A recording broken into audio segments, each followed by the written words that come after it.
Энэ 10-аас дээш жил тасралтгүй ажилласан малчны нэг хүүхдийг мал аж ахуй тэжээл бэлчээр судлалын чиглэлээр төрийн өмчөнд дээд боловсролын сургалтын байгууллагад үн төлбөргүй сургана гэсэн байгаа. За энэ дээр яг нөгөө малчтад эрэлт хэрэгцээтэй мэргэжлийг оруулаг байгаа байхгүй юу?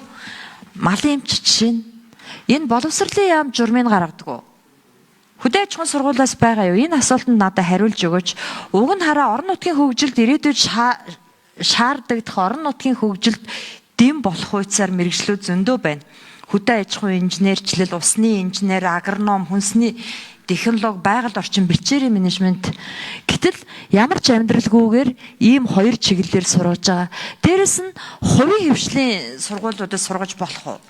За энэ хуулийн бас нэг хамгийн эрэлттэй нь 429-т заасан нөгөө нийгмийн даатгалыг нөхөн төлөх хуулийн заалт байгаа. Энэ нь 2026 оны 1-р сарын 1-ний хүртэл хугацаанд дагаж мөрдөнө гэсэн ийм заалт орсон. За энэ тухайн үед өргөн бариад батлуулсан гишүүдээс зарим нь одоо сайдулсан байгаа.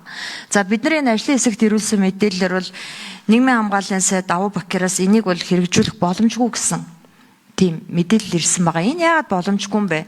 Улсын хурлаас нэгэнт баталсан хуулийг хэрэгжүүлэх ёстой. Улсын хурал баталсан хуулийг хэрэгжүүлэхийн тулд араас нь ажиллах онцгой бүрэн эрхтэй. Тэгээ яагаад энэ журмыг хийхгүй? Яагаад өнөөдөр хүлгийн хуулийн залд амилахгүй байгаа вэ? За хоёр дахь асуулт боллоо. Гурав дахь нь орон сууцны ипотекийн санхүүжилтийн журам. Малчин өрхийг орон нутагт энэ ипотекийн санхүүжилтөд оруулна гэсэн боловч өнөөдрийн байдлаар 4 хүн ирсэн байгаа. Энэ гол тэг садаа нь юу вэ? За ингээ 3 асуултанд хариулт авъя.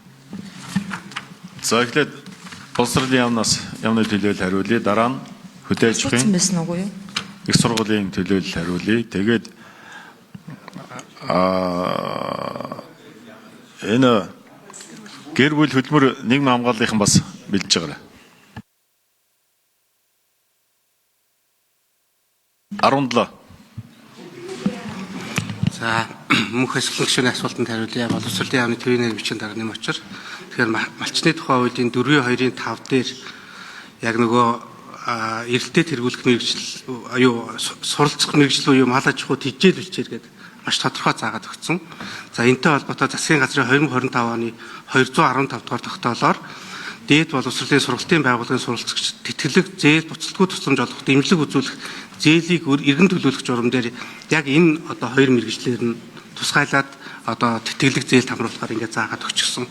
Тийм учраас хуулийн заалт засгийн газрын тогтоолын дагуу яг энэ хоёр мэргэжлэр бид нар бол одоо тэтгэлэг олгоод явж байгаа. Энд бол 2025 онд 15, 26 онд 8 суралцагч хамрагдаад 56.1 сая төгрөгийн тэтгэлэг олгож байгаа.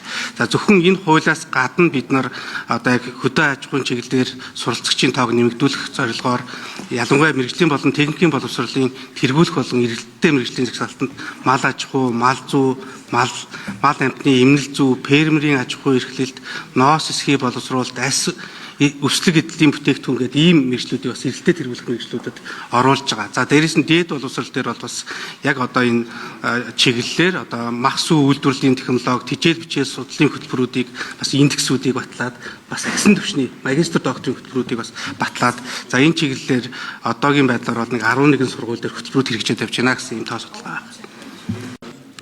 Дараагийнх нь хөдөө аж ахуйн их сургууль. Хөдөө аж ахуй хариулж байна. Өөргөө танилцуулаарай. 4 номер.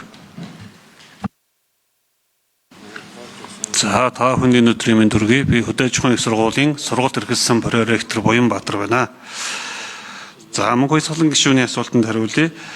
Хөдөө аж ахуйн их сургууль дээр хуулийн заасны дагуу хэрэгжилтийг хангаад мал аж ахуй бэлчээр тэжээл судлах гэсэн хөтөлбөр сурж байгаа шаардлага хангасан оюутнууд бол тэтгэлгээ аваад ингээд суралцж байна. Одоо энэ хуулинд яг энэ хоёр хөтөлбөрийг ингээд заасан учраас яг энийгээрээ л одоо тэтгэлэг олгож байна. Цаашдаа таны хэлж байгаачлсан бусад одоо хөтөлбөрүүдэд одоо хуулинд өөрчлөлт оруулаад заах юм болоо суралцуулах боломжтой. Ялангуяа төрөлцсөн чиглэлийн хувьд 081 буюу хөдөө аж ахуй гэдэг дотор 10 одоо мэргэжил байна. Таны саяны дурдсанчлан агроном, за бусад махсуу судлал, хөрс судлал, хөдөө аж ахуйн инженер энтергээд ийм одоо мэргэжлүүдээр одоо гэж хөдөө аж ахуй 081-ийг зааж өгвөл одоо олон хөтөлбөрөөр малчтын хүүхдийг сурах боломжтой байна гэж хариулах байна. За дараа нь гэр бүл хөтөлбөрийн нийгэм хамгааллын яамнаас 15 номер.